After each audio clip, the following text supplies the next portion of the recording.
This parent had very strong opinions about my tuition rates, even though my tuition rates are within the same range as every other swim instructor in my county. I do the best that I can to jump through every hoop possible to find an organization, scholarship, discount, whatever the case may be, to make sure that lessons are attainable for the family that's willing to make lessons a priority.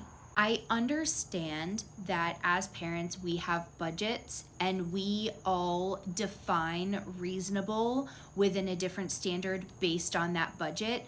But at the end of the day, when you're inquiring for lessons with an instructor, that instructor is still a business owner, and that business still has expenses and overhead costs that have to be paid in order to run that business. Now, as you saw in that text message, the parent was referencing that they pay $150 per month for dance, which is what they define as reasonable. The dance season runs 10 months out of the year. So if you're paying $150 per month for 10 months out of the year, that's going to total you $1,500 just in tuition rates. Now, for my self-rescue program in its entirety, including registration costs, is less than $700. And I'm teaching your child life-saving skills. So if I'm traveling to someone to teach, I have to pay for gas, wear and tear on my car, insurance, and of course, my time, right?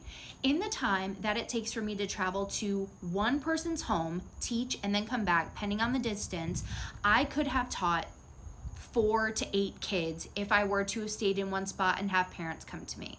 So as you can expect, traveling instruction is going to cost more money than if you were to travel to your instructor.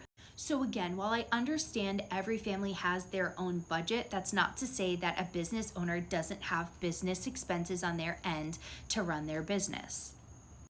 Now, for parents that travel to their instructor, remember, we still have chemical costs. If our pool is heated, we have to pay for the electricity and the maintenance on our pool heater that it takes to be able to run our business, in addition to websites and certifications and insurance and all of these other expenses that is involved with being, again, a business owner that has to pay money out of pocket to run a business.